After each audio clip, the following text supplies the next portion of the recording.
오늘 이제 두 번째 날 저녁 집회도 집회로는 세 번째입니다. 시간마다 너무 귀한 은혜의 말씀으로 저희들에게 하나님의 은혜를 전해주고 계신 우리 강사 목사님, 오늘도 큰 은혜 잘 전달해 주시기를 바랍니다. 우리 나오셔서 이제 예물 위해서 기도하시고 말씀 전하실 때 힘내시라고 우리 박수로 크게 환영하도록 하겠습니다. 네, 맞습니다. 기도하겠습니다. 아버지 감사합니다. 또 이 저녁 저희들의 발걸음을 주의 전으로 향하게 하시고 말씀 안에서 다시 한번 교제하게 하시니 주님 감사합니다. 우리의 찬양도 기뻐 받아주시니 감사합니다. 그 사랑 그 은혜 감사하고 사모하는 마음으로 이 시간 온 마음과 정성과 뜻을 다하여 이 귀한 예물을 올려드립니다. 주님, 이 예물 기뻐 받아주시옵소서. 바치는 저들의 삶 속에, 가정 속에, 일터 위에 하늘문을 여시고 하늘의 은혜를 더하시고 또한 땅에 기름진 것으로 복 주시사 아버지 나누어 주고 흘러보내는 축복된 삶을 살게 하여 주시옵소서. 찬양 가운데 거하신 주님, 이제 이 시간 또 저희들이 말씀 듣습니다. 성령 하나님 우리와 함께 하시고 우리 한 사람 한 사람에게 친히 말씀하여 주시옵소서. 예수님의 이름으로 기도합니다. 아멘.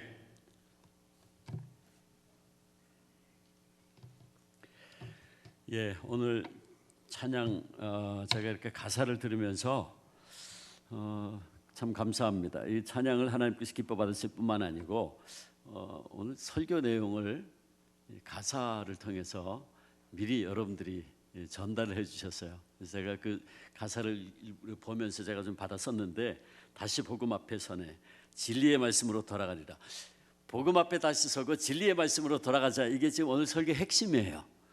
근데 여러분들이 그 먼저 그렇게 고백을 해주셔서 제가 속으로 참 깜짝 놀랐어요. 그러면서도 이게 하나님 참 감사합니다. 찬양대와 함께 하나님께 이렇게 영광 돌리게 돼서 얼마나 감사한지 모르겠다 생각을 했는데, 내 모든 수고 노력 주님의 뜻 안에 있지 않으면 아무것도 아니다. 예수의 피를 값싼 은혜로 만들지 않겠습니다. 나 다시 복음 앞에 서리라. 귀한 찬양 고백 하나님께서 기뻐 받으신 줄 믿습니다. 우리가 어제 저녁에 주님의 뜻을 이루소서라는 말씀을 함께 나눴습니다. 우리가 하나님 뜻을 알려면 기도하는 가운데 말씀 묵상하고 주변의 환경을 잘 살피고 또 내 심령 속에 주님 주시는 평강이 있느냐 없느냐를 보고 순종할 때, 때로는 내가 원하는 정반대 방향으로 하나님께서 말씀하시는 것 같아도 우리가 순종하면, 그의 나라와 그의 의를 구하면 결국은 하나님께서 놀랍게 합력하여 선을 이루신다 하는 말씀을 함께 나눴습니다. 오늘 새벽에 우리는 성령의 간절한 탄식의 기도를 드리면서 우리의 기도의 무릎을 다시 회복해야 된다. 그것이 바로 주님의 뜻이다 하는 말씀을 함께 나눴습니다. 이제 오늘 저녁에는 찬양대 고백한 것처럼 복음을 우리가 다시 한번 복음 앞에 서면 참 좋겠습니다. 그래서 다시 들어야 할 복음, 다시 듣고 전해야 할 복음이 무엇인지 함께 말씀을 나누고자 합니다. 우리가 읽은 이 로마서 말씀, 로마서의 전체 중심 주제를 한마디로 요약하라고 하면 로마서의 주제는 하나님의 복음입니다. 아예 로마서를 한 단어로 줄여보십시오 라고 말한다면 로마서의 주제는 복음입니다. 예수 그리스도를 믿음으로 말미암아 죄사함 받고 구원받아 하나님의 자녀가 된다라고 하는 이 복음, 바울은 그 복음을 위해서 이 로마서를 썼어요. 로마서의 서론이라고 할 수 있는 로마서 1장 1절부터 17절까지 그 짧은 절수 안에서 바울이 복음이란 단어를 7번 반복합니다. 그리고 14절에 보면 나는 빚진 자다 그랬는데 그 복음에 빚졌다는 거예요. 근데 사실 바울은 복음을 알기 이전에는 복음을 핍박하던 자였죠. 교회와 교인들을 잡아서 핍박하던 자였어요. 바울 자신의 고백대로라면 그는 비방자요, 폭행자요, 죄인 중에 괴수였죠. 그런데도 하나님께서는 그의 그 모든 불순종과 악행을 용서하시고 오히려 그를 주님의 제자로 불러주셨죠. 다메섹 도상에서 부활하신 주님을 만나 뵙고 자기가 얼마나 놀라운 하나님의 사랑과 은혜의 빚진 자인가 하는 것을 깨달은 바울은 그때부터 복음의 빚진 자로서 복음을 전하는 삶을 살게 됩니다. 그래서 그 오늘 본문에서도 보면 15절에 굉장히 중요한 고백을 합니다. 그는 고백하기를 그러므로 나는 할 수 있는 대로 로마에 있는 너희에게도 복음 전하기를 원하노라 그랬어요. 자, 그런데 우리가 이 말씀도 좀 가만히 다시 한번 생각해 보면 조금 이상합니다. 우리가 이 말씀을 언뜻 이렇게 보면 좀 이해할 수가 없어요. 무슨 말이냐 하면, 자, 여러분 보세요. 지금 바울이 로마 교회를 향해서 로마서 편지를 쓰고 있습니다. 로마 교회를 향해서 보낸 편지입니다. 로마서는 그렇잖아요. 로마 교회를 향해서 지금 편지를 썼는데, 믿는 무리인 로마 교회를 향해서 편지를 썼는데 인사가 끝나자마자 바울이 뭐라 그래요? 내가 너희에게 복음을 전하겠다. 그럼 복음은 주로 누구에게 전하는 거죠? 안 믿는 자에게 전하는 거예요. 근데 바울이 믿는 자들인 교회, 로마 교회를 향해서 편지를 쓰는데 내가 너희에게 복음을 전하겠다는 거예요. 이상하잖아요. 왜 바울은 복음이란 주로 안 믿는 자에게 전하는 것인데 믿는 자들의 무리인 로마 교회를 향해서 편지를 쓰면서 복음을 전하겠다고 말하는 것일까? 왜 그런 건가? 우리가 이 문제에 대한 대답을 하려면 먼저 로마 교회 교인들, 이 로마서 수신자가 누구였는지에 대해서 알아볼 필요가 있죠. 그들이 어떤 사람들이었나 하는 것은 6절과 7절에 나와 있어요. 6절 7절 같이 읽어봅니다. 같이 시작. 너희도 그들 중에서 예수 그리스도의 것으로 부르심을 입은 자니라. 로마에서 하나님의 사랑하심을 받고 성도로 부르심을 입은 모든 자에게 하나님 우리 아버지와 주 예수 그리스도로부터 은혜와 평강이 있기를 원하노라. 아멘. 자, 이 말씀 보면 바울이 1장 15절에서 그러므로 나는 할 수 있는 대로 로마에 있는 너희에게도 복음을 전하겠다. 너희, 로마서의 수신자 너희라고 표현했는데, 근데 6절 보면 너희도 그들 중에 있다. 그래서 로마서의 수신자인 너희가 누구인지를 세 가지로 이야기를 합니다. 6절에 보면 뭐라 그랬어요? 너희도 그들 중에 있는데, 첫째, 예수 그리스도의 것으로 부르심을 입은 자들이다. 로마에 있는 너희는 누군가? 예수 그리스도의 것이에요. 예수님께서 십자가에서 물과 피로 값주고 사심받은 예수 그리스도의 소유된 백성들이다, 그 말이죠. 그 다음에 두 번째 뭐라 그랬어요? 로마에서 하나님의 사랑하심을 받고. 로마에 있는 너희는 누구예요? 하나님 사랑받는 자들이다. 하나밖에 없는 외아들 예수 그리스도를 십자가에 내어 주시기까지 아낌없이 사랑하신 그 놀라운 하나님의 사랑을 입은 자들이다. 이게 로마에 있는 너희예요. 그 다음에 세 번째 뭐라 그랬어요? 성도로 부르심을 입은 모든 자, 성도들입니다. 성도, 거룩한 백성. 거룩이란 말이 구별됐다는 뜻이죠. 하기오스라고 하는 그 헬라 말은 구별됐다는 뜻이에요. 그러니까 성도는 거룩한 백성인데, 거룩한 백성은 구별된 백성이다. 세상에 많은 사람들 가운데서 내가 너를 내 백성으로 따로 구별지어 세웠다. 이게 성도입니다. 이게 거룩한 백성이죠. 로마에 있는 너희는 성도로 부르심을 입은 자들이다 그랬어요. 자, 그러면 여러분, 로마에 있는 이 너희는 지금 누구냐? 예수의 것이고 하나님 사랑받는 자들이고 성도로 부르심을 입은 자들이다. 제가 오늘 이 세 가지에 대해서 계속해서 반복해서 이야기할 겁니다. 왜냐하면 이 속에 복음이 있어요. 그리고 이 세 가지는 저와 여러분 모든 그리스도인들이 가지고 있어야 될 우리의 자기 정체성이에요. 우리의 신분의식입니다. 저와 여러분은 누구죠? 저와 여러분은 예수 그리스도 것입니다. 아멘. 저와 여러분은 하나님 사랑받는 자들입니다. 아멘. 저와 여러분은 성도로 부르심을 입은 자들입니다. 아멘. 자, 그렇다면 다시 처음 질문으로 되돌아가겠습니다. 그러면 왜 바울은 이렇게 예수의 것이고 하나님 사랑받는 자들이고 성도로 부르심을 입은 자들에게 왜 복음을 전하겠다는 겁니까? 이상하잖아요.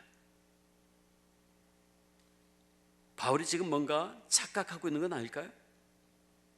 더군다나 오늘 본문 8절 말씀에 의하면 로마 교회 교인들의 믿음이 온 세상에 전파되어 있다 그랬어요.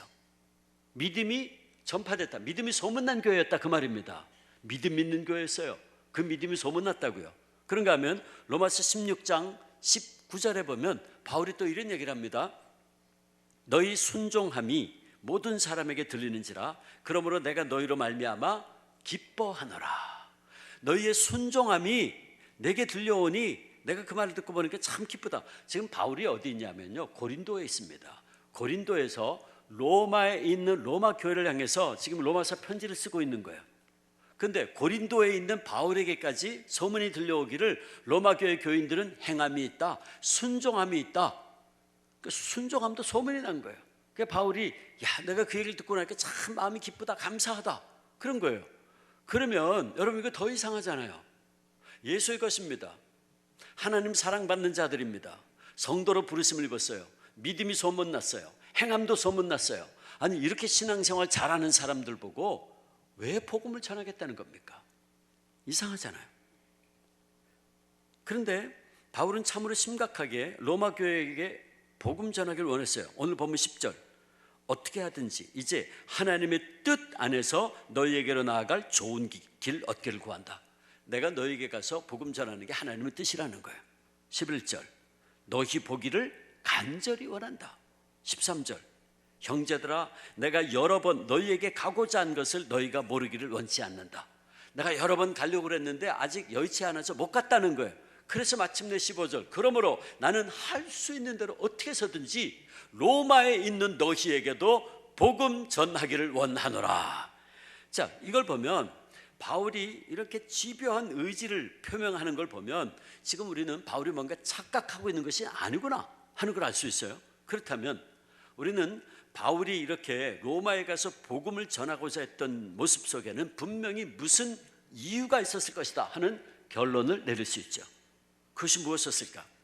사실 이 문제에 대해서 성경학자들이 굉장히 많은 논란을 했어요. 이래서 그랬을 것이다, 저래서 그랬을 것이다. 제가 성경 주석을 찾아보니까 대답이 10가지가 넘어요. 그 10가지를 다 설명하면 갑자기 이 시간이 또 신학교 강의 시간이 돼가지고 여러분들 가운데 많은 분들이 하나님의 사랑을 받게 되겠죠. 그럼 또 주무시겠죠. 설명은 다 생략, 결론만 말씀드리겠습니다. 근데 결론이요, 너무 쉬워요. 아니, 너무 당연해요. 근데 우리는 이게 너무 당연하기 때문에 그냥 잊고 지내고 있는 건 아닌지, 혹은 무시하고 있는 것은 아닌지 모르겠어요. 결론이 너무 간단합니다. 대단한 게 아니에요. 결론은 복음은 하나님을 알지 못하고 있는 세상 사람들에게만 필요한 것이 아니라 이미 하나님을 믿고 있는 사람들에게도 여전히 필요하다라는 것입니다. 로마에 있는 너희에게 내가 복음을 전하겠다는 바울의 이 말은 복음은 로마 교회에 또다시 들려져야 된다는 거예요. 복음은 믿는 자들에게 계속해서 들려져야 된다라는 말씀이죠. 왜 그럴까요? 우리가 이에 대해서 대답을 하려면 또 잠시 로마 교회에 대해서 좀 알아볼 필요가 있어요. 도대체 로마 교회는 어떤 교회였나? 로마 교회는 지금 바울이 고린도에서 로마에 있는 교회를 향해서 로마서 편지를 쓰고 있을 때에 성경학자들의 말에 의하면 로마에 있는 로마 교회는 이미 그 역사가 20년에서 25년은 되었을 것이다 이야기합니다. 성경적인 근거가 다 있어요. 사도행전 2장에 보면 오순절 성령 강림 사건이 기록되어 있죠. 근데 유대인들은 3대 절기가 되면 반드시 12살 이상의 남자들은 하나님 앞에 나와서 예배를 드리도록 되어 있어요. 오순절이 됐어요. 유대인의 오순절이죠. 전 세계에 흩어져 있는 유대인들이, 디아스포라 유대인들이 예루살렘에 오순절 길을 지키러 올라왔어요. 그런데 성령 강림 사건이 벌어진 거예요. 그때에 제자들이 성령의 감동으로 각 나라 말로 복음을 전하죠. 영어로, 한국말로, 일본말로, 중국말로 복음을 전한 거예요. 그때 각 지역에서 올라온 많은 사람들이 복음을 듣고 내려가게 되는데 사도행전 2장 10절 보면 이런 말씀이 있어요. 로마로부터 온 나그네 곧 유대인과 유대교회에 들어온 사람들과 로마에 살고 있는 유대인들이 오순절을 맞이해서 예루살렘에 올라왔는데 성령 강림 사건이 벌어지고 그래서 제자들을 통해서 복음을 전해 듣고 그리고 자기가 사는 고향인 로마에 가서 교회를 개척했다. 그러면 오순절 성령 강림 사건은 주후 33년경이고 바울이 지금 로마 교회를 향해서 로마서를 쓴 당시는 주후 58년경이에요. 그러면 58년에서 33년 빼면 25년이라는 시간이 나오죠. 그럼 복음을 전해 듣고 곧바로 로마에 가서 교회를 개척했으면 로마 교회는 25년의 역사가 된 것이고 만약에 교회 개척하는데 한 1, 2년 걸렸다 그러면 뭐 22년, 3년, 4년 걸렸겠죠. 역사가 그렇게 됐겠죠. 그러니까 문제는 뭐냐면, 첫 번째 문제는 뭐냐면 로마 교회가 그 역사가 20년에서 25년이 되다 보니까 로마 교회 성도들 가운데, 교인들 가운데 첫사랑의 열정과 그 믿음의 순수성을 잃어버려가는 성도들이 나타나기 시작했다는 거예요. 이것이 바로 로마 교회가 복음을 다시 들어했던 첫 번째 이유예요. 게다가 두 번째는 로마 교회는 이방인들과 유대인들로 함께 구성된 혼합 공동체였어요. 헬라 지역에, 로마 지역에 세워진 교회니까 헬라파 그리스도인들과 히브리파 그리스도인들이 같이 신앙생활을 하고 있었어요. 나중에 문제가 생깁니다. 이게 나중에 초대교회 전체의 문제가 되기도 했지만, 이게 무슨 문제가 생겼냐면 누가 구원받느냐. 우리가 어제 잠깐 얘기했지만 사도행 예루살렘 교회도 그 문제가 있었죠. 누가 구원받느냐 했을 때에 로마 교회 교인들 가운데 예수 그리스도를 믿을 뿐만 아니고 율법을 지키고 할례를 받아야 된다라고 주장하는 사람들이 나타났어요. 근데 유대파 그리스도인들 가운데 그 이야기를 하는 사람도 있었던 거죠. 근데 헬라파 그리스도인들은 아니야, 우리가 구원받는 것은 오직 예수 그리스도를 믿음으로 말미암아 구원받는 것이지 율법이 구원의 조건이 아니야 그랬어요. 문제는 로마 교회 성도들 가운데 율법을 구원의 조건으로 내세우는 사람들이 나타났다는 거예요. 이것이 바로 로마 교회가 복음을 다시 들어했던 두 번째 이유예요. 그 다음에 세 번째, 그 당시 로마는 전 세계 죄악을 다 모아놓은 그런 도시였어요. 우상을 섬기고 성적으로 문란하고 타락이 극에 달해 있었고, 그러면서도 정치적으로는 전 세계를 지배하던 교만한 도시, 이게 로마였어요. 그래서 하나님을 하나님으로 알지 아니하고 온갖 죄악의 불꽃이 넘실대는 곳이 로마였어요. 우리가 로마서 1장 18절부터 마지막 절까지 읽어보면 그 당시 하나님 믿지 않는 사람들, 죄악된 모습이 설명되어 있는데, 성경학자들은 그 모습이 바로 그 당시 로마 사람들의 죄악된 모습이었다고 얘기합니다. 로마서 1장 28절부터 31절까지 보면 이런 말씀이 있어요. 우리 같이 읽어볼까요? 같이 시작. 또한 그들이 마음에 하나님 두기를 싫어하며 하나님께서 그들을 그 상실한 마음대로 내어버려 두사 합당하지 못한 일을 하게 하셨으니 곧 모든 불의, 추악, 탐욕, 악의가 가득한 자요, 시기, 살인, 분쟁, 사기, 악독이 가득한 자요, 수근수근하는 자요, 비방하는 자요, 하나님을 미워하는 자요, 능욕하는 자요, 교만한 자요, 자랑하는 자요, 악을 도모하는 자요, 부모를 거역하는 자요, 우매한 자요, 배약하는 자요, 무정한 자요, 무자비한 자라. 끝이 없어요. 성경학자들은 이게 그 당시 로마 사람들의 죄악된 모습이라고 해석을 합니다. 그런가 하면 로마는요 2000년 전에 벌써 동성애를 하고 있었어요. 로마서 1장 26절 27절 여자들도 순리대로 쓸 것을 바꾸어 영리로 쓰며 그와 같이 남자들도 순리대로 여자 쓰기를 버리고 서로 향하여 음욕이 부릴 듯하며 남자가 남자로 더불어 부끄러운 일을 행하여. 성경은 분명합니다. 동성애는 부끄러운 짓이다. 하나님의 창조의 섭리를 뒤집는 영리다. 음욕이 부릴 듯한 거다. 성경은 분명히 이야기합니다. 2000년 전에 벌써 로마는 망할 수밖에 없었어요. 이렇게 로마는 전 세계 모든 죄악을 다 모아놓은 죄악의 진열장 같은 곳이었어요. 따라서 그곳에 세워진 로마 교회는요 유혹이 많았습니다. 그러니까 비록 로마 교회가 세워진 지 20년 혹은 25년이나 되었고 믿음과 순종이 소문난 교회였지만 이런 여러 가지 이유로 문제가 많았고 믿음이 흔들릴 가능성이 많이 있었어요. 외적으로 그 당시 로마의 환경은 로마 교회 교인들에게 유혹이 많고 도전적인 상황이었죠. 그런가 하면 내적으로는 율법과 복음의 갈등의 문제가 있었어요. 그리고 첫사랑의 감격과 열정을 잃어버리는 문제 등 로마 교회 교인들 가운데는 이런 여러 가지 문제로 그 믿음이 흔들리고 있는 사람들이 많이 있었습니다. 어떻게 할 수 있냐고요? 2000년 전에 로마 교회를 가보지도 않았으면서. 11절 읽어볼까요? 11절 같이 있습니다. 오늘 11절 말씀 1장 11절 자 같이 시작. 내가 너희 보기를 간절히 원하는 것은 어떤 신령한 은사를 너희에게 나누어 주어 너희를 견고하게 하려 함이니. 자 보세요. 바울이 지금 로마 교인들에게 내가 너희들에게 신령한 은사를 나누어 주어서 너희를 견고하게 해야 되겠다. 너희를 다시 한번 꼭 붙잡아 줘야겠다. 이런 얘기를 했어요. 그러면 여러분 생각해 보세요. 상식적으로 믿음이 굳세고 믿음이 흔들림이 없는 사람 보고 야 내가 네 믿음을 좀 굳세게 해줘야겠다. 얘기할까요? 아니죠. 그럼 이 얘기는 뒤집어서 해석하면 무슨 뜻이에요? 로마 교회 교인들의 믿음이 지금 어떻게 되고 있다? 흔들리고 있다 그 말이에요. 흔들리는 너희 믿음을 내가 신령한 은사를 통해서 다시 한번 굳세게 붙잡아 줘야겠다. 바울은 그 얘기를 해요. 여기 신령한 은사는 복음을 말하는 거예요. 다시 말해서 바울은 복음을 통해서 믿음의 감격과 믿음의 열정을 잃어버린 로마의 성도들에게 복음의 불을 다시 불붙여주길 원했던 겁니다. 바울은 은혜가 아닌 율법을 주장하는 사람들에게, 첫사랑의 감격을 잃어버린 성도들에게, 여러 가지 세상적인 유혹에 직면해 있는 그들에게 복음을 통해서 다시 한번 영적 재각성을, 심령대 부흥을 불러오기 위해서 로마서를 쓴 거예요. 이것이 바울이 로마서를 쓰게 된 중요한 동기 가운데 하나입니다. 진정 하나님께서는 이 로마서를 통해서 역사상 수많은 사람들의 심령에 영적 부흥을 불러일으키셨어요. 우리는 지난 교회 2000년 역사를 통해서 로마서 말씀을 읽다가 그 심령의 영적 부흥을 경험했던 많은 믿음의 선배들을 만날 수 있어요. 4세기 어거스틴, 나이 30 넘도록 방탕한 삶을 살았죠. 그러다 그는 어느 날 로마서 말씀 앞에 거꾸러져요. 로마서 13장 13절 14절.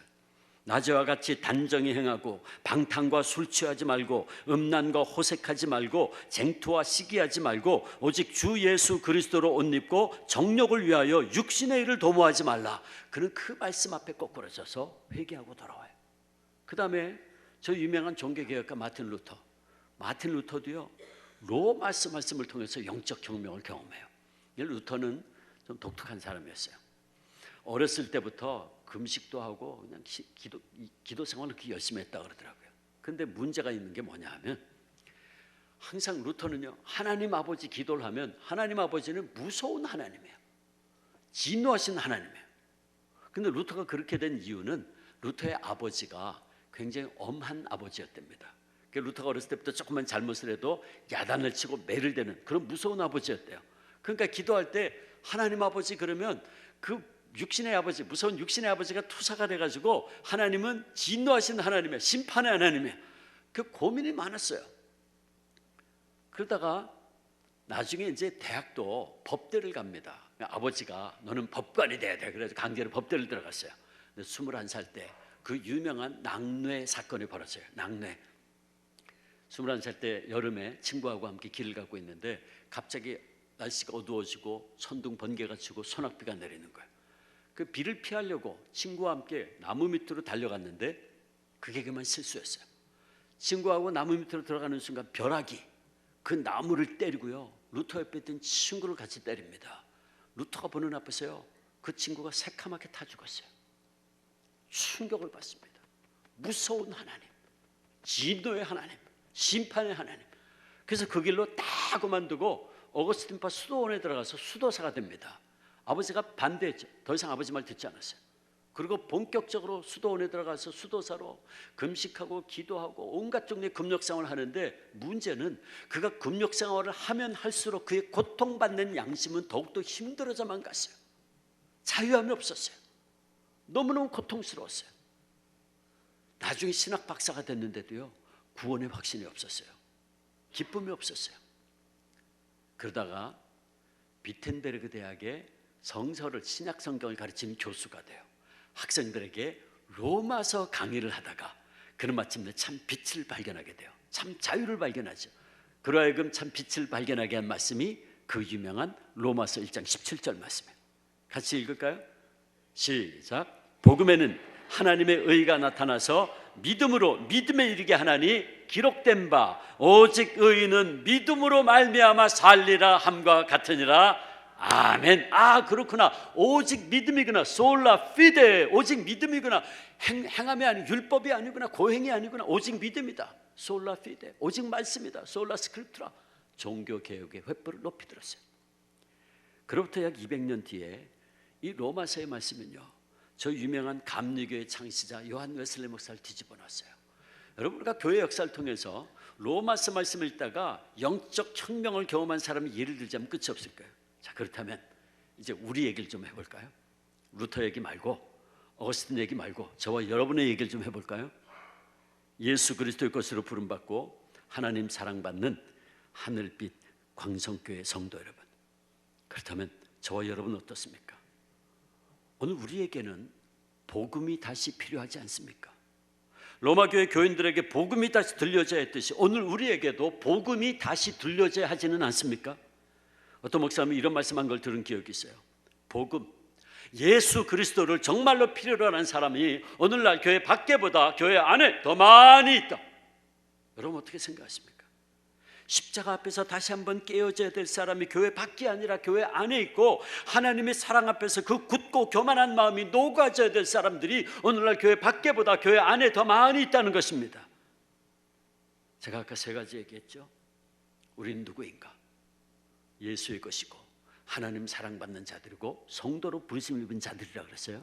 그럼 제가 이 세 가지를 가지고 여러분들에게 지금부터 도전적인 질문을 한번 해보겠습니다. 첫째, 예수 그리스도의 것으로 부름받은 성도 여러분, 여러분은 나는 예수의 것입니다라고 하는 확신과 감사가 있습니까?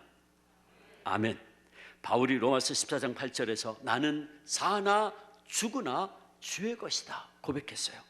여러분, 우리가 오늘 이렇게 고백을 하지만 혹시 입술로는 나 예수의 것입니다라고 고백하지만 때때로 여전히 내가 내 삶의 주인 되어 살고 있지는 않나요? 제가 한동안 담임 목사로 섬겼던 교회에서 그 당시 46살밖에 되지 않던 한 성도님이 갑자기 뇌졸중으로 미처 손을 쓸 틈도 없이 세상을 떠난 사건이 있었습니다. 제가 참 잊을 수 없는 분 가운데 한 분이에요. 제가 오늘 새벽에 얘기했죠. 목회하면서 힘들었던 얘기. 그 교회에서 있었던 일이에요. 근데 한 주 전에 저희 교회에 아주 심한 우울증으로 고통받고 있는 분이 있어서 주일날 예배를 다 마치고 저녁 예배까지 마친 다음에 그 댁에 신방을 갔어요. 그런데 한 집사님이었는데, 한시성을 가진 집사님이었는데 집사님도 같이 갔어요. 예배 마치고 나오는데 한 집사님이 그 우울증 환자의 등을 두드려 드리면서 우리 이 다음에 시간 있을 때 기도원 가서 기도합시다 위로해 주시던 집사님이 닷새 뒤에 그렇게 가실 줄은 꿈에도 생각 못했어요. 새벽에 전화가 왔어요. 한양대학병원 응급실에 실려갔다고, 뇌졸중으로 쓰러졌다고. 달려갔습니다. 이미 의식이 없어요. 그 길로 그렇게 그는 우리 곁을 떠나갔습니다. 얼마나 황망했는지. 그러나 우리 모두는 그 황망함 가운데서도 그분이 가신 곳이 어딘지 너무나 분명히 알았기에 그분을 보내드릴 수 있었어요. 그는 정말 어떻게 참 순수한 심령을 소유했던 분이었는데 많이 배운 분이 아니었어요. 언젠가 저한테 한번 와가지고 저를 툭 건드리면서 그래요. 목사님, 저는 가방끈이 짧아요. 많이 못 배웠다는 거죠. 그런데 하루 벌어 하루 힘들게 사는 분이었지만 정말 깨끗하고 맑은 심령을 소유한 정말 순진난만한 그런 분이었어요. 언제가 저한테 와서 그런 얘기를 한 적도 있어요. 목사님, 나 같은 거, 나같이 보잘것없는 죄인, 그냥 내버려두면 지옥의 땔감으로밖에 쓸모없는 나를 위해서 예수님 십자가 위에서 물과 피를 다 흘리시고 나를 예수의 것 삼아주셨어요. 목사님 얼마나 감사한지 몰라요. 저 예수의 것입니다. 저 예수의 것입니다. 그렇게 고백하던 분이었어요. 그러게 우리는 그 황망함 속에서도 그분이 가신 곳이 어딘지 너무나 분명히 알았기에 그분을 보내드릴 수 있었어요. 여러분, 그분은 적어도 내가 누구인지, 자기가 누구인지 분명히 알고 있었던 분이었어요. 그렇다면 이 시간 제가 다시 한번 여러분에게 도전적인 질문을 던집니다. 여러분, 오늘 밤에 내가 그렇게 부름을 받는다면 아멘 주님, 저를 주님께 쓴 것으로 불러주시니 주님 감사합니다. 저는 사나 죽으나 주의 것입니다. 고백할 수 있습니까? 아멘. 그런데 만약 이 질문에 우리 가운데 혹시 단 한 분이라도 확실히 고백할 수 없는 분이 있다면 오늘 이 설교는 그분을 위한 설교입니다. 그가 복음을 다시 들어야 돼요. 여러분, 교회 10년, 20년, 30년, 40년 다녀도 소용없어요. 집사, 권사, 장로, 목사 다 소용없어요. 이 질문에 대답할 수 없다면 그는 복음을 다시 들어야 됩니다. 두 번째, 우린 하나님 사랑받는 자라 그랬어요. 하나님 사랑받는 자다. 여러분, 오늘 나는 내가 정말 하나님 사랑받는 자라고 하는 신분의식에 대한 확신과 감사가 있습니까? 나는 복음의 빚진 자라고 하는 하나님의 사랑과 은혜에 대한 감사와 감격이 내 심령 속에 있습니까? 오늘 우리는 나 같은 죄인 그 찬송 부를 때 내 심령 깊은 곳에 흐르는 감사의 눈물이 있습니까? 저는 이 찬송 부를 때마다 또 생각나는 분이 한 분 있어요. 제가 미국 보스턴에서 공부를 할 때 저는 공부를 하면서도 계속 목회를 했어요. 우리 박 목사님 같은 전공이지만 예배 설교가 제 전공이었기 때문에 교회 현장을 떠날 수가 없어요. 그래서 저는 공부를 하면서 목회를 했습니다. 보스턴에서 박사과정을 공부하면서 목회를 했는데 제가 섬기던 교회 이민교회죠. PCUS 미국 장로교에 소속된 한인교회였습니다. 근데 한 100여 명 출석하는 그런 정말 사랑의 공동체였는데 교인들 가운데 이런 분들이 있었어요. 부부가 교회를 열심히 나오는데 아내 되시는 집사님은 그렇게 예쁘게 열심히 신앙생활을 할 수가 없어요. 그런데 남편 되시는 분이요, 교회는 열심히 나와요. 신앙생활을 안 해요. 그분들은 뉴햄프셔주에 살고 있었는데 2시간 차를 몰고 이제 주일이면 오는 거예요. 이제 이민교회 오시느라고. 이 남편 되시는 분이요, 아주 신사입니다. 젠틀맨이야. 자기 부인 옆자리에 다 모시고 2시간을 차를 몰고 와요. 그러고는 부인은 예배당 안으로 잘 모시다 드리고 자기는 안 들어와. 자기는 그 앞에 주차장에서 책 보고 있든지 안 들어오는 거예요. 여러 번 권했어요. 볼 때마다 예수 믿읍시다, 신앙생활 같이 합시다. 근데 그러면 대답을 안 해. 그리고 씩 웃으면서 거기에 싹 돌립니다. 야, 이런 사람들 말이에요, 이게 대책이 없어요. 뭐 이래서 못 믿겠고 저래서 못 믿겠고 그러면 설명이라도 해줄 텐데 신앙생활 하자 그러면 대답도 안 해. 그리고 웃는 낯으로 싹 고개 돌려요. 그 당시에는 속으로 얼마나 얄미운지 말이지. 네가 잘났으면 얼마나 잘났냐, 지어박을 수도 없고 말이지. 근데요, 그분이 언제부턴가 갑자기 몸이 계속 아프더래요. 시원찮고. 병원에 갔어요. 종합진단을 했는데 암 판정이 났어요. 수술을 하려고 열었는데 이미 혈관을 통해서 온몸에 퍼졌어요. 암세포가. 3개월. 병원에서 더 이상 할 게 없다고 도로뚜껑 닫았어요. 그러고는 삶 정리하라고 집으로 돌려보낸 거예요. 더 이상 해줄 수 있는 게 없다. 그래서 제가 그 얘기를 듣고 그 다음에 저도 일주일에 한 번씩 시간 되시는 장로님들, 권사님들 함께 2시간씩 차를 몰고 올라갔어요. 매주 한 번씩 갔어요. 가서 예배 드릴 때마다 예수 그리스도의 복음을, 십자가의 복음을, 피의 복음을 전했어요. 근데 그날도 그분 가시기 약 한 달 전이었던 것 같아요. 예배 드리러 갔는데 예배 시작하려고 그러는데 목사님, 제가 오늘 간증 하나 해도 되겠습니까? 하시라고. 첫 마디가 목사님, 저 이번에 수지 맞았습니다. 수지 맞았다. 암으로 오늘 내일 한 사람이 수지 맞다니 그게 무슨 소린가 싶어서 그게 무슨 말입니까? 그랬더니 하는 말이, 그분이 목사님, 그동안 나 잘난 줄 알고 나 똑똑한 줄 알고 제가 하늘 높은 줄 모르는 교만한 삶을 살았습니다. 제가 그 교만한 삶 살다가 죽어 영원한 지옥불에 떨어질 뻔했는데 이번에 제가 암에 걸려서 목사님과 여러분들 통해서 예수 그리스도의 복음을 전해 듣고 제 속에 영생이 맺습니다. 목사님 얼마나 감사한지요. 저 이제 제가 갈 곳이 어딘지 너무나 분명히 알게 됐습니다. 제 속에 영생이 맺어요. 목사님 얼마나 감사한지요. 저 수지 맞았습니다. 그 얘기하는 거예요. 저는 그분이 그렇게 대단한 분인지 몰랐어요. 원자력공학 PhD였어요. 근데 제가 그분하고 여러 번 대화하는 가운데 무슨 생각을 한 적이 있냐면 이 양반이 원자폭탄이나 수소폭탄 같은 거 만드는 그 분야, 원자력 그 분야의 최첨단 과학자구나, 고급 기술자구나, 제가 그런 생각을 했어요. 그런데 그분 가시고 난 다음에 장례 예배를 드리는데 그분이 일하던 미국인 회사 그 회장이 와가지고 조사를 하면서요, 너무너무 안타깝다는 거예요. 너무나 실력 있는 사람이었는데 너무 일찍 갔다는 거예요. 그러면서 그날 하는 얘기가, 그 미국인 회장이 그분이 그 닥터 오였는데 닥터 오가 만지던 그 분야를 미국 내에서 10명 손꼽는다는 거예요. 10명 손꼽는다는 거예요. 어렸을 때 이민을 갔는데 천재란 얘기를 들으면서 자랐대요. 원자력공학 분야의 최고의 권위자가 된 거예요. 근데 그날 그가 그렇게 고백한 거예요. 목사님, 그동안 나 잘난 줄 알고 나 똑똑한 줄 알고 제가 하늘 높은 줄 모르는 교만한 삶을 살았습니다. 근데 그 교만한 삶 살다가 죽어 영원한 지옥불에 떨어질 뻔했는데 제가 이번에 이 암에 걸리고 나서 예수 그리스도를 만나고 복음을 전해 듣고 제 속에 영생이 맺습니다. 목사님 얼마나 감사한지요. 저 수지 맞았습니다. 그 고백이에요. 그러고는 찬송 하나 불러도 되겠습니까? 부르시라고. 나 같은 죄인 살리지. 나 같은 죄인 살리신 주내 고마워. 이런 어떤 생명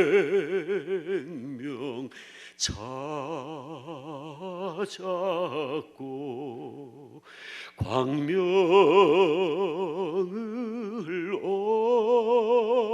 얻었네.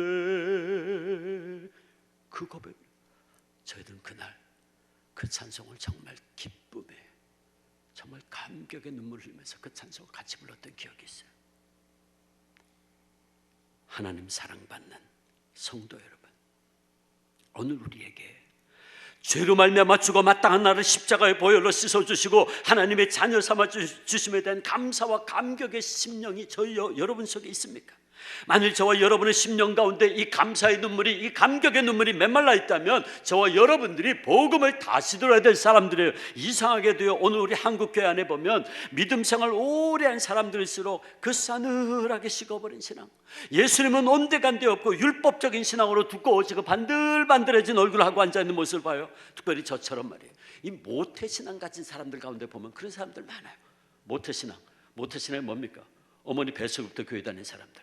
그런데 교회에서 좀 부흥회 하고 찬양도 좀 봉사하고 교사로 좀 봉사하고 좀 열심히 합시다. 목사님이 아무리 그래도요, 아유 목사님 저 시간 없어요, 좀 못해 도망다니는 사람들 보면 모태신앙. 제 얘기를 하는 거예요. 제가 그랬거든요. 제가 그 사람들 심령을 너무너무 잘 알아요. 그 심정을.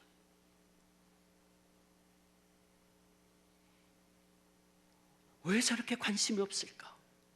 왜 저렇게 움직이기 어려울까? 염려되고 안타까운 분들 보면 공통점이 하나 있는데, 예수 믿는 지 오래된 사람들이 많아요. 어머니 뱃속에서부터 수십 년을 교회 출석하고 신앙생활을 했어요. 이제는 집사도 되고 권사도 되고 장로도 되고 목사가 됐는데 자기는 다 안다고 큰 소리 쳐요. 그런데 순종하지 않는 거예요. 움직이지 않아요.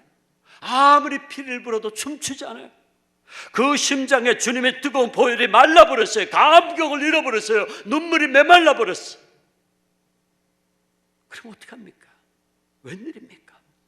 복음의 뜨거운 열정으로 그리스도의 이름만 들어도 눈물이 흐르고 내 심령 깊은 곳에서 감사와 감격이 넘쳐흐르던 심령이 시간이 흘러감에 따라 이렇게 나도 모르는 사이에 차가운 돌덩이로 변하고 있다면 이거 어떻게 해야 됩니까? 누구 탓입니까?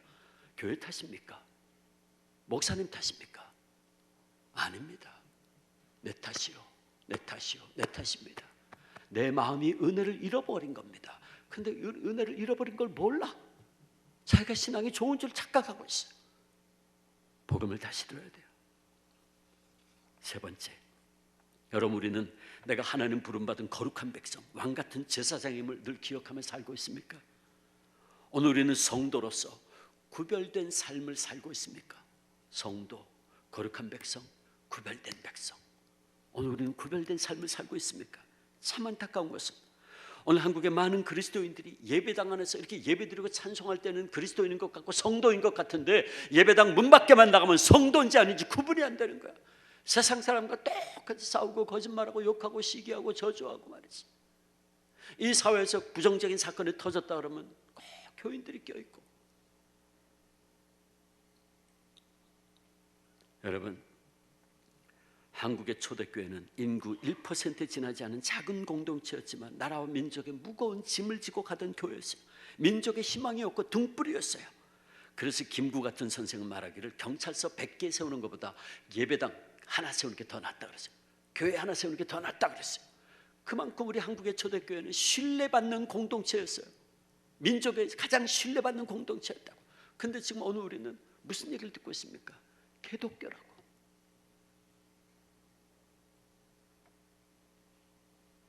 얼마나 안타깝습니까? 왜 이렇게 됐을까요? 우리가 안 믿는 사람들과 다른 게 없어 보이는 거예요. 구별된 삶을 살아야 되는데 똑같은 거예요. 그러니까 세상 사람들이 실망을 해서 우리에게 손가락질을 하는 거예요.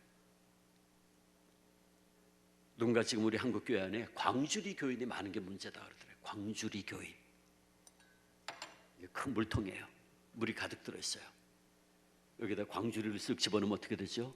광주리 안에 물이 그득히 차있죠. 광주리를 쓱 들어올리면 어떻게 돼요? 쫙 빠져나가. 예배당 안에서 예배 드릴 때는 은혜 받았다고 막 그러는데 교회 문 밖에만 나가면 은혜 싹 쏟아버리고 똑같이 사는 거예요. 구분이 안 돼.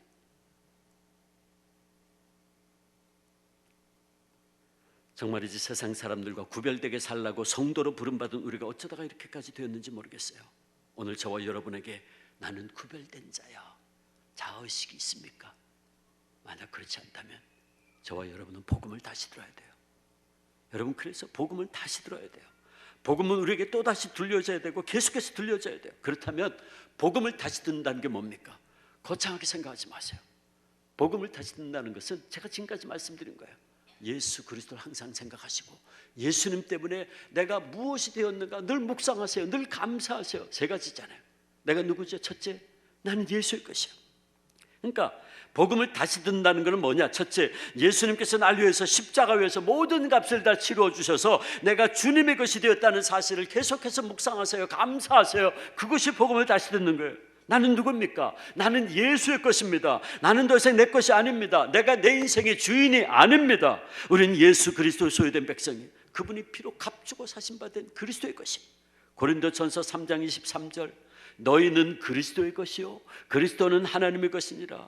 고린도전서 6장 19절 20절, 너희는 너희 자신의 것이 아니라 값으로 산 것이 되었으니 그런즉 너희 몸으로 하나님께 영광을 돌리라. 고린도전서 9장 7장 23절, 너희는 값으로 사신 것이니, 예수님의 피값으로 사신 것이니 사람들의 종이 되지 말라. 그런데도요, 때때로 우리는 아직까지 내가 내 인생의 주인으로 생각하고 행동할 때가 있어요. 내 인생이 내 것인 줄 알고 행동한다고요. 근데 그렇지 않아요. 저와 여러분은 예수님께서 피로 값주고 사신 바 된 예수 그리스도의 소유된 백성이에요. 자, 그런데 여러분 한번 생각해 보세요. 저와 여러분이 예수의 것 되기 위해서 한 일이 무엇이 있습니까? 우리가 어떻게 해서 예수의 것이 될 수 있었습니까? 우리가 루터처럼 막 고행을 하고 막 자기 채찍으로 등을 치고 그런 식으로 금욕적인 삶을 살면 죄사함 받고 예수의 것 될 수 있습니까? 로또에 당첨이 돼가지고 10억 100억을 헌금하면 우리가 죄사함 받고 구원받을 수 있습니까? 아니잖아요. 우리가 어떻게 예수의 것이 되었습니까? 예수님께서 십자가에 달려 물과 피를 다 쏟으시고 그리고 죽으심으로 우리 죄값을 치렀어요. 에베소 1장 7절, 우리는 그리스도 안에서 그의 은혜의 풍성함을 따라 그의 피로 말미암아, 그의 피, 주님의 보혈로 말미암아 속량 값을 대신 치렀다. 곧 죄사함을 얻었느니라. 여러분, 그래서 우리가 예수의 것이 되었어요. 이게 얼마나 놀라운 복음입니까? 이보다 더 귀한 복된 소식이 어딨어요? 이 얼마나 놀라운 사랑의 이야기입니까? 그러므로 두 번째, 복음을 다시 듣는다는 것은 주님께서 십자가 위에서 나를 얼마나 사랑하셨는지를 늘 감사하세요. 늘 묵상하세요. 이게 복음을 다시 듣는 거예요. 나는 누굽니까? 우린 누굽니까? 우리는 말로도 할 수 없는, 무엇으로도 바꿀 수 없는 이 놀라운 하나님의 십자가의 사랑과 은혜를 받은 빚진 자들이에요. 그러므로 내가 그 놀라운 십자가의 사랑을 입고 부르심을 입은 하나님의 백성임을 늘 묵상하세요. 늘 감사하세요. 그것이 복음을 다시 듣는 거예요. 제가 어제 잠깐 소개했던 예은 이야기, 여러분 생각해 보세요. 하나밖에 없는 아들 예수 그리스도 십자가에 달려 죽었을 때 바라만 볼 수밖에 없었던 그 하나님 아버지의 그 사랑, 그걸 목사님이 깨닫고 죽어가는 딸 앞에서 한없이 울면서 고백했던 그 하나님의 사랑, 그 십자가의 사랑 받았어요. 그런데 여러분 또 생각해 보세요. 저와 여러분이 하나님 아버지의 그 십자가의 사랑을 받을 만한 자격이 있었나요? 저는 아무리 생각해도 제가 주님의 그 십자가의 사랑을 받을 만한 자격이 있었다고 생각되지 않습니다.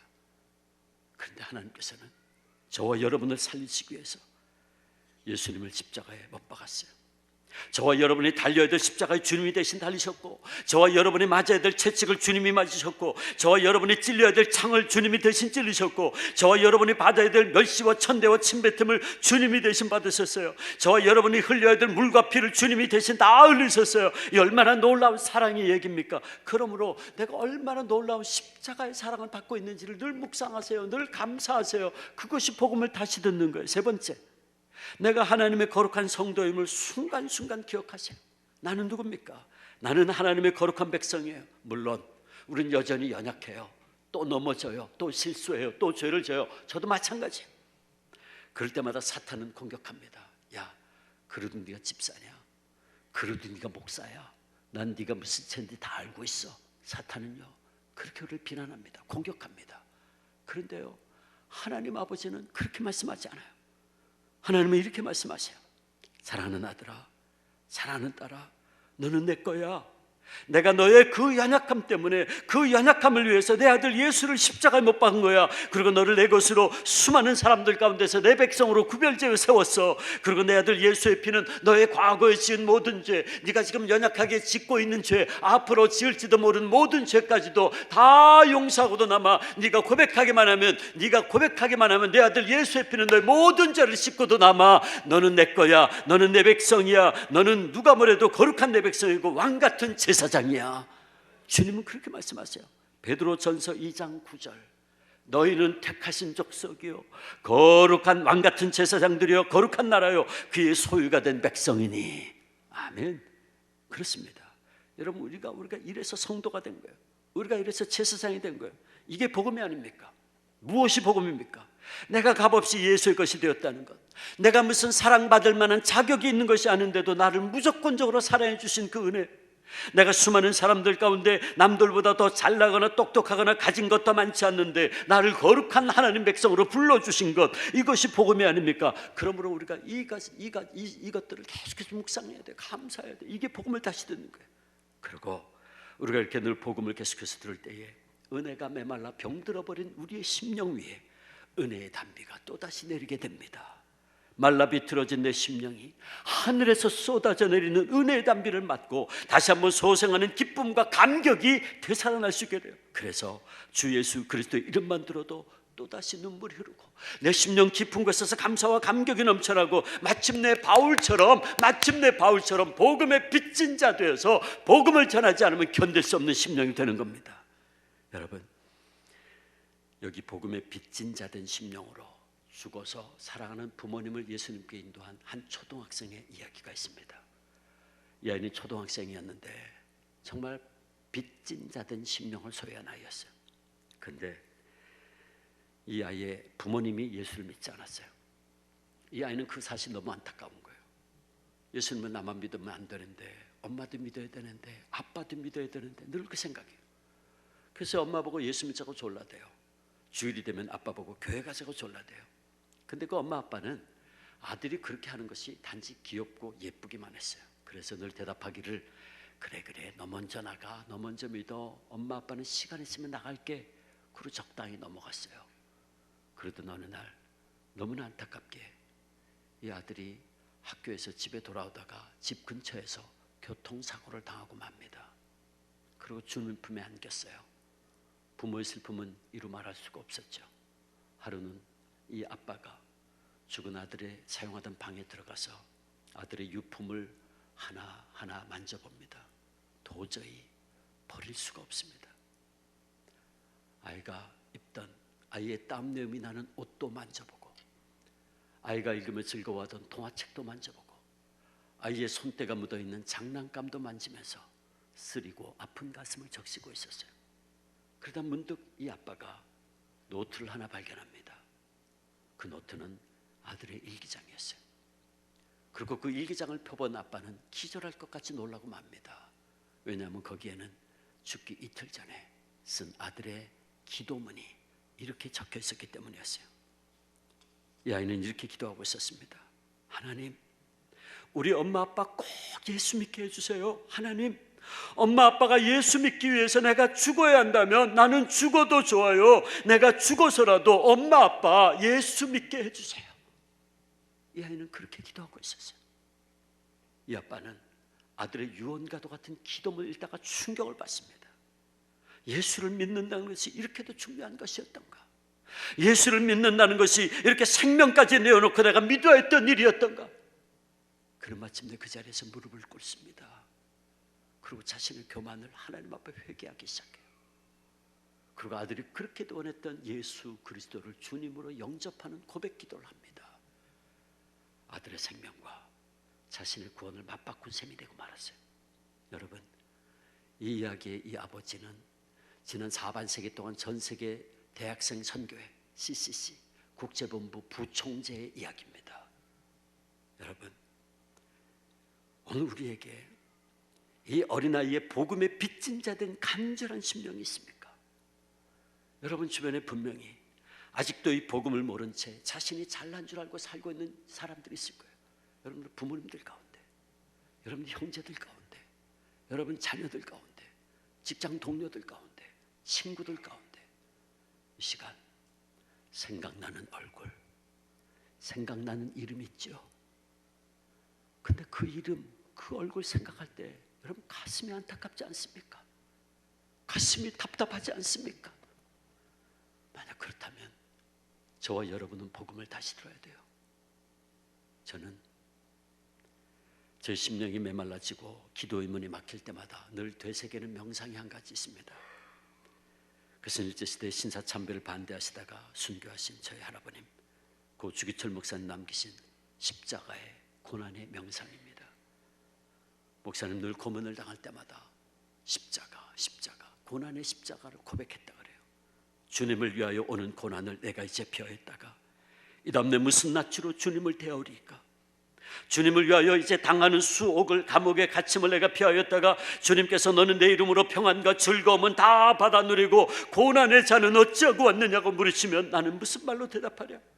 주님을 위하여 오는 십자가를 내가 이제 피하였다가 이 다음 주님께서 너는 내가 준 유일한 유산인 고난의 십자가는 어찌하고 왔느냐고 물으시면 나는 무슨 말로 대답하랴?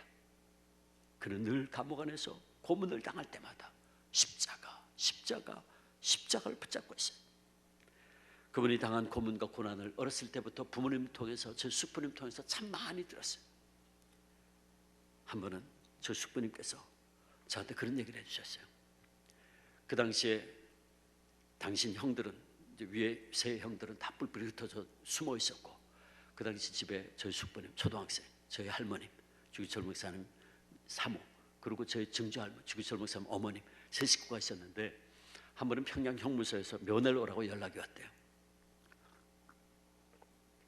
면회를 가도 안 시켜주던 사람들이 갑자기 면회 오라 그러니까 감사합니다 달려갔대요, 세 식구가.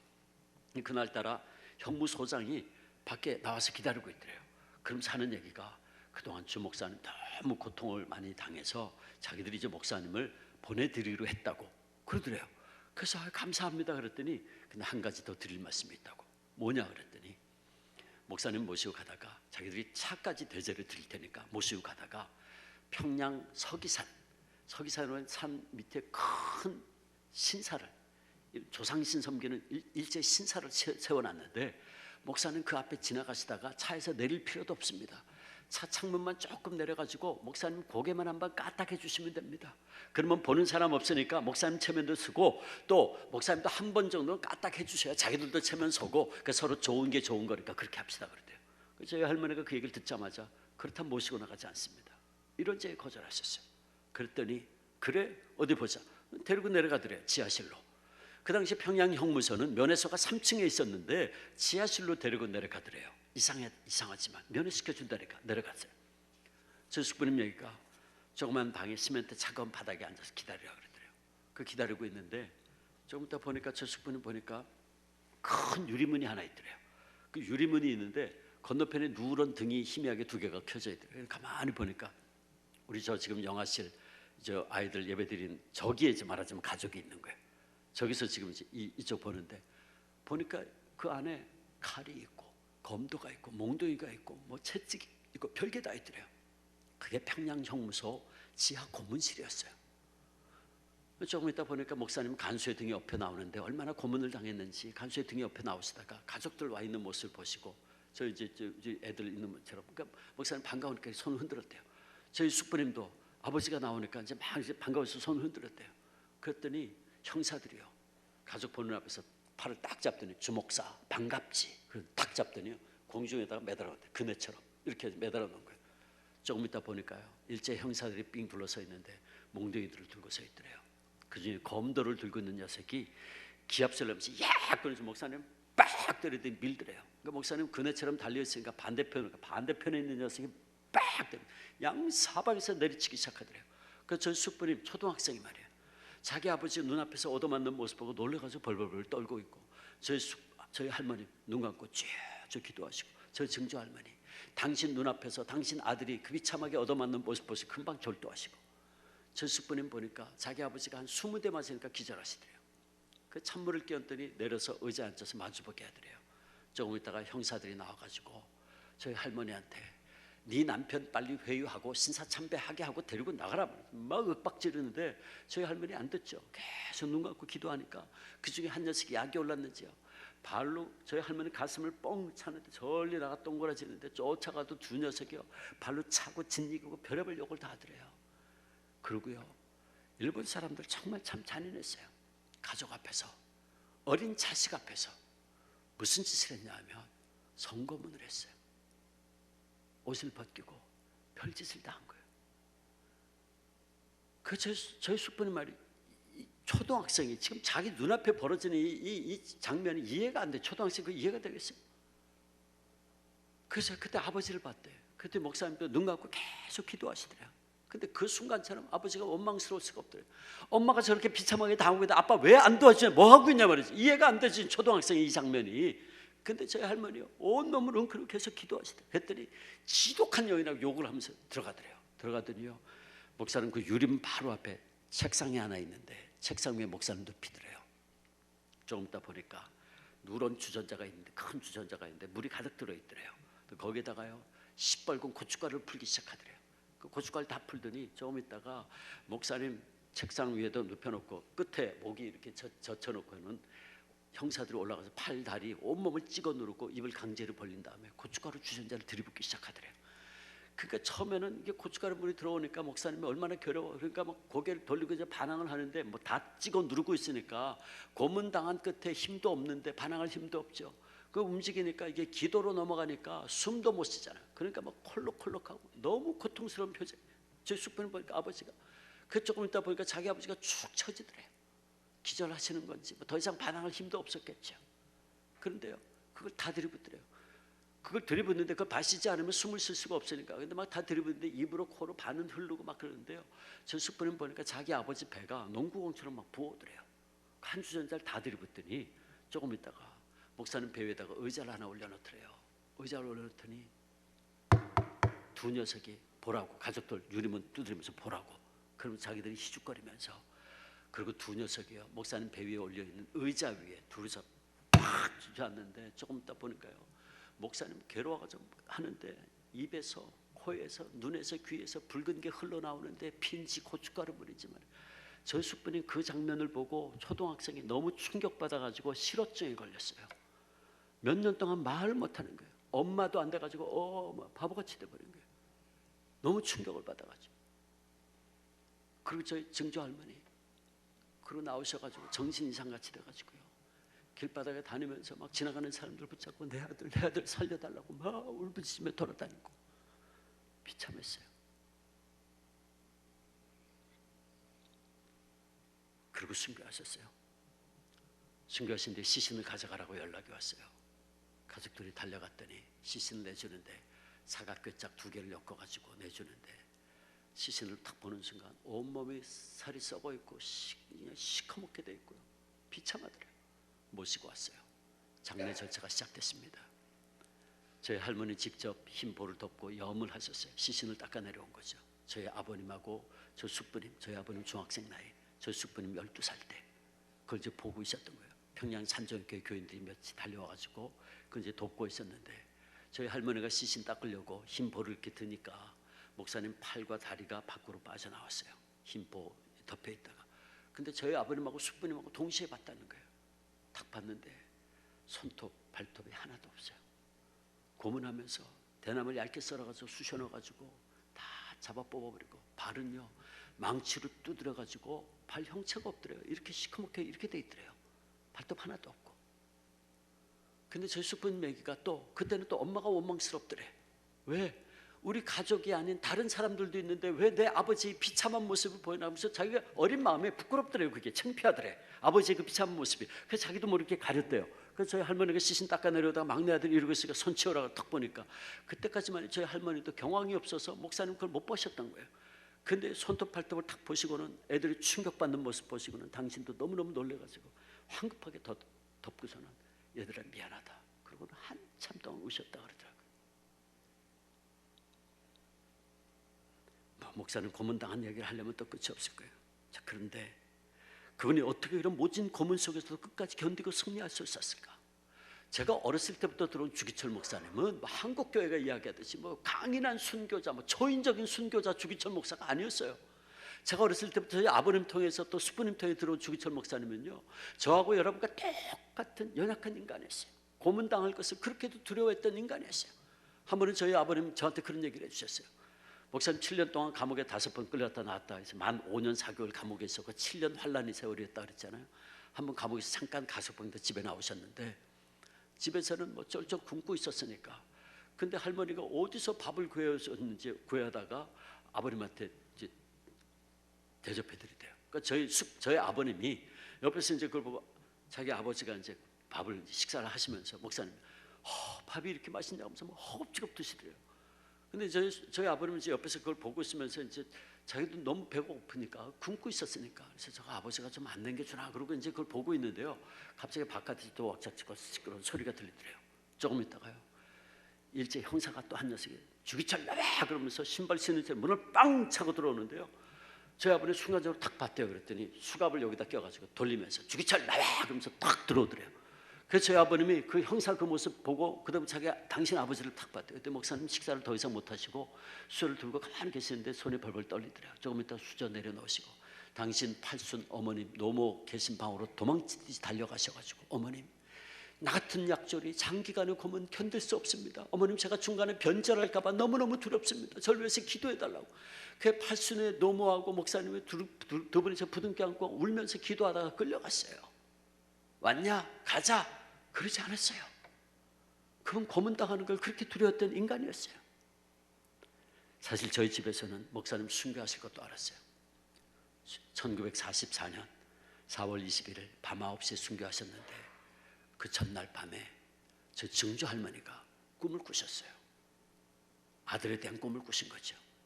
근데 목사님이 꿈속에 흰 두루마기를 입고 오셔가지고 절을 하고 가셨대요. 그래서 그 꿈을 꾸시고 아침에 저희 증조 할머니 일어나가지고 저희 할머니에게, 며느리죠, 야야야 나 간밤에 주목사 봤다. 주목사 이렇게 인사하고 가더라. 그 얘기를 딱 듣는 순간 저희 할머니가 순교하시는구나. 그래서 무조건 달려갔대요. 근데 면을 안 시켜주죠.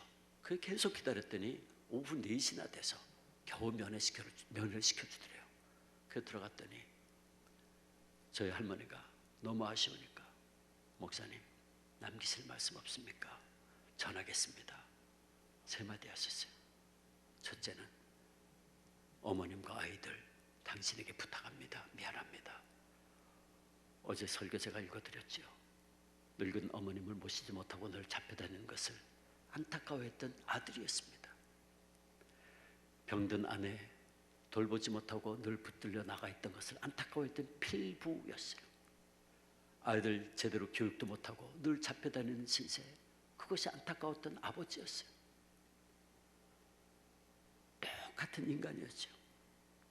그리고 두 번째 하신 말씀이, 내 주님 앞에 가면 조선교회를 위해서 기도하겠습니다. 그거였어요. 내가 한국교회 하늘에 미랄되기 원합니다. 조선교회를 위해서 기도하겠다. 미랄되길 원한다. 그러고 들어가셨어요. 근데 저희 할머니 너무너무 섭섭해서, 그래도 또 하실 말씀 없습니까? 그랬더니 간수등 옆에 들어가시다가 뒤돌아보시면서, 여보 나 따뜻한 숭늉 한 사발 마시고 싶소. 그게 마지막 말이었습니다. 그런 영하 20도 내려가는 평양의 추운 그 감옥 안에서 따뜻한 숭늉 한 사발이 그렇게도 그리웠던 인간이었습니다. 근데 그 연약한 인간이 어떻게 그 모진 고문을 견디고 승리할 수 있었을까요? 여러분, 인간의 힘, 인간의 능력이 인간의 의지로 할 수 있는 일이 아니었어요.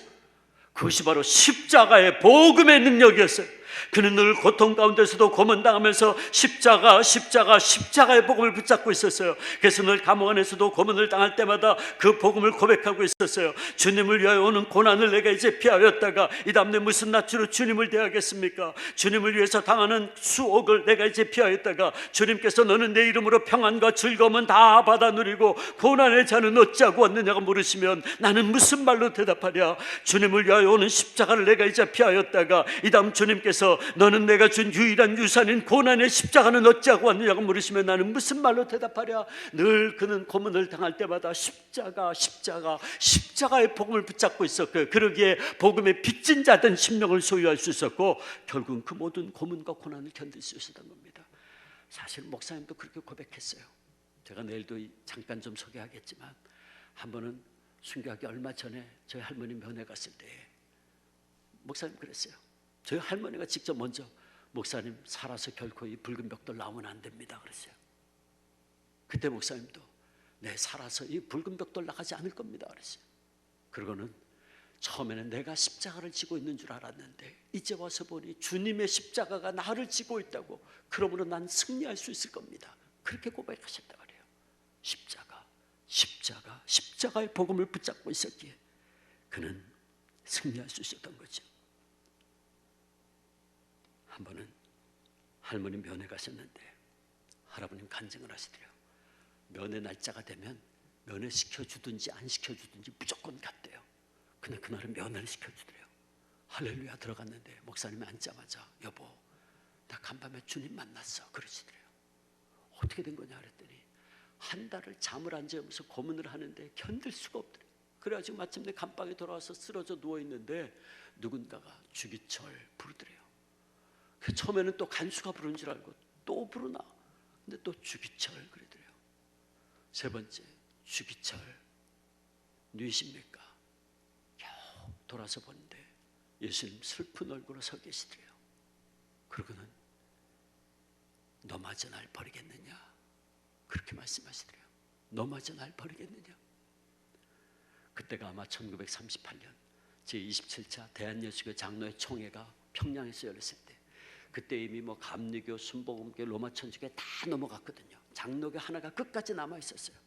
근데 그때 27차 총회 때 전국에 있는 목사, 장로, 총대들이 모여가지고 일제히 형사들이 사이사이에 앉고 물론 불법이죠. 강제로 했으니까 신사참배는 우상숭배가 아니고 국민의례다라고 결의하고 27개 전국 노회를 대표한 노회장 목사님들이 평양 신사 앞에 가서 90도 각도로 절하고 그러고 다시 와서 총회를 했어요.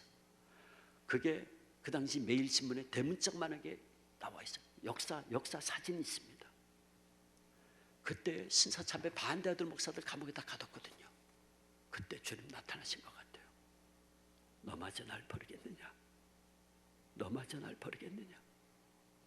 그때 목사님 대답하시기를 아닙니다 주님. 아닙니다 주님. 주님 날 위해서 십자가에서 물과 피를 다 흘리셨는데 내가 주님을 모른다고 할 수 있습니까? 아닙니다 주님. 아닙니다 주님. 그는 그렇게 고백했다 그래요. 사랑하는 여러분, 하늘빛 광성교회 여러분, 오늘 우리 정말 우리 심령 속에 진정 부흥이 임하기를 원하십니까? 그렇다면 우리가 무엇보다 해야 할 일이 있어요. 우리 복음을 다시 들어야 돼요. 우리 다시 태어나야 돼요. 다시 감격해야 되고 잃어버린 구원의 감격을 다시 회복해야 돼요. 그러려면 우리 다시 십자가의 복음을 붙잡아야 돼요. 십자가의 복음이 뭡니까? 저와 여러분은 누가 뭐래도 예수의 것이에요. 예수님의 십자가에서 예수님께서 그 귀한 물과 피를 값주고 사신 예수의 것입니다. 저와 여러분은 누가 뭐래도 거룩한 하나님 백성이고 택함받은 성도고 왕같은 제사장이에요. 저와 여러분 누가 뭐래도 그 놀라운 십자가에서 하나님의 사랑을 받고 있는 사람들입니다. 여러분 이 사랑, 이 은혜, 이 복음을 붙잡아야 돼요. 다시 붙잡아야 돼요. 이 십자가의 복음을 다시 들어야 돼요. 이 시간 주님께서 우리에게 묻습니다. 너는 예수 믿는다는 이름은 가지고 있는데 구원의 기쁨은 어찌했느냐? 여러분 대답이 무엇입니까? 네가 처음 구원받았을 때 그 감격과 감사의 눈물을 다 어디다 쏟아버렸느냐? 주님 우리에게 묻고 계세요. 오늘 저와 여러분의 대답은 무엇입니까? 다 일어나세요. 다 일어나셔서 우리 찬송의 305장하고 우리 같이 결단의 기도하면 좋겠습니다. 305장 가사 좀 올려주세요. 찬송의 305장 가사 생각하면서 우리 신앙 고백하면서 이 찬송하고 같이 한번 통성으로 결단의 기도하기 원합니다.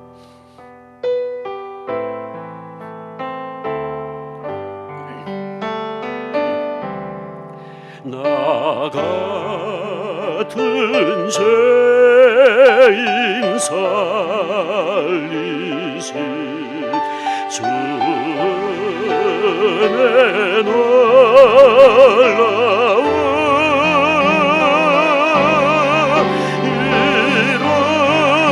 잃었던 생명 찾아고 광명을 얻었네. 큰 죄악에서 건지신 주의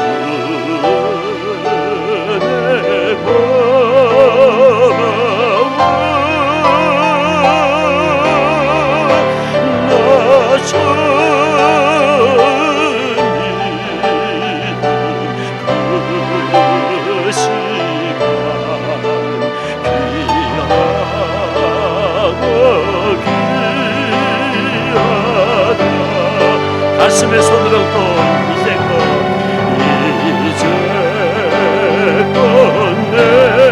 내가 살고 주님의 은혜라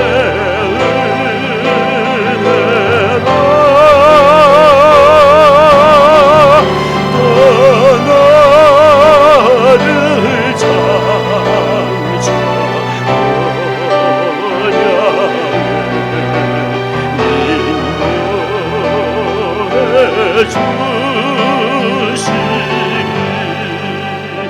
손 들고 같이 사절 거기서 우리 영원히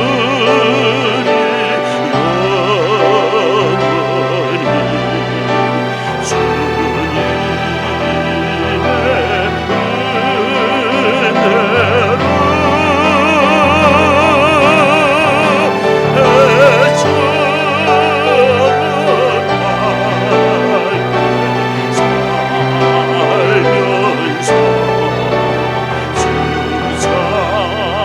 은혜로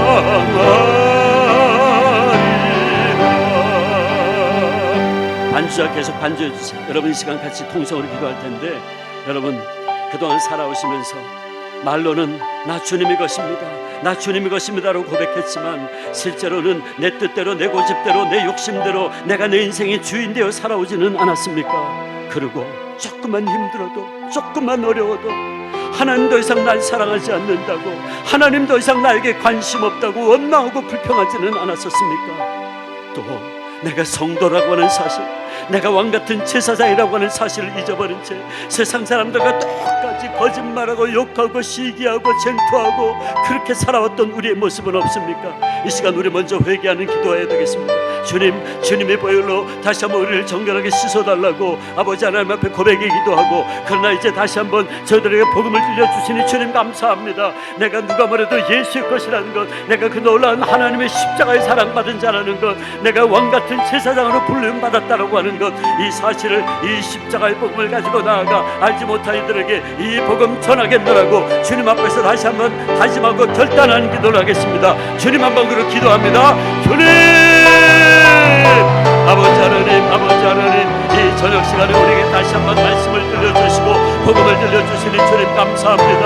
아버지 하나님, 그러나 이 시간 우리의 모습을 돌아봅니다. 하나님 아버지, 우리도 얼마나 많은 순간에 내가 누구인가를 잃어버리고 살아왔던 것을 고백합니다. 아버지 하나님, 내가 말로는 입술로는 주님의 뜻대로 산다고 고백했지만, 내가 예수의 것이라고 고백했지만, 얼마나 많은 순간에 우리는 아직도 내가 내 인생의 주인대로 내 뜻대로 내 욕심대로 자유자지 않고 살았던 것을 아버지 하나님 고백하오니 주님 용서하여 주옵소서. 조금만 힘들어도 조금만 어려워도 하나님 더 이상 날 사랑하지 않는다고, 하나님 사랑을 의심하며 원마음에 불평했던 우리의 믿음 없음을 주님 용서하여 주옵소서. 아버지 하나님, 내가 누구인지를 잃어버린 채 세상 사람들이 이것 가지고 나도 그거 가져야 되고 함께 욕하면서 시기하고 경쟁하고 싸우며 살아왔던 우리의 모습을 주님 용서하여 주옵소서. 아버지 하나님, 이 시간 다시 한번 주님의 보혈로 우리의 영과 혼과 생각과 감정과 의지를 주님의 보혈로 정결하게 씻어주시옵시고, 아버지 하나님 다시 한번 십자가의 복음을 거듭나게 하시고 십자가의 복음을 찾고 나아가게 도와주옵소서. 아버지 하나님, 아직도 이 복음을 알지 못한 이들에게 나아가 우리의 부모 형제 자매들에게 친구들에게 이 십자가의 복음을 전할 수 있도록 주님 인도하여 주옵소서. 오 아버지 하나님, 우리 하늘빛 방송교회를 통하여서 십자가의 복음이 이 지역에 널리 퍼지게 하시고 하나님의 놀라운 이 복음의 역사가 십자가의 복음의 역사가 일어남으로 말미암아 수많은 심령들이 주님 앞으로 회개하고 돌아오는 놀라운 역사가 있게 오 주님 인도하여 주시옵소서. 감사하고 예수님의 이름으로 기도하옵나이다. 아멘. 아버지 하나님, 내가 누구인지 잊어버리고 살았던 적이 많습니다. 주님, 아직도 내가 내 인생의 주인인 것처럼 착각하고 살았던 순간이 많았음을 고백합니다. 조금만 힘들어도, 조금만 어려워도 하나님 더 이상 날 사랑하지 않는다고, 하나님 더 이상 나에게 관심 없다고 그 하나님의 사랑을 의심하며 불평하며 원망했던 것을 고백합니다. 세상 사람들과 구별되게 살라고 불러주셨는데도 똑같이 시기, 욕심, 싸우고 갈등하고 욕했던 우리의 모습을 고백하오니 오 주님, 주님의 보혈로 다시 한번 씻어주시고 시간 그러나 감사합니다. 우리에게 다시 한번 내가 누구인지 말씀해 주시니 십자가의 복음을 통하여 내가 예수의 것 되고 내가 놀라운 하나님의 사랑받은 자요 왕같은 제사장으로 부르심을 입었다는 사실을 다시 한번 들려주시니 감사합니다. 아버지, 이제 우리가 이 복음 붙잡고 이 십자가의 복음 붙잡고 나아가 이 복음 알지 못한 모든 우리 주변의 형제 자매들에게 이 십자가의 복음 전하고 하늘빛 광성교회를 통하여 십자가의 복음이 이 모든 지역에 놀랍게 전파되는 은총의 역사를 이루어 주시옵소서. 감사하고 예수님의 이름으로 기도하옵나이다.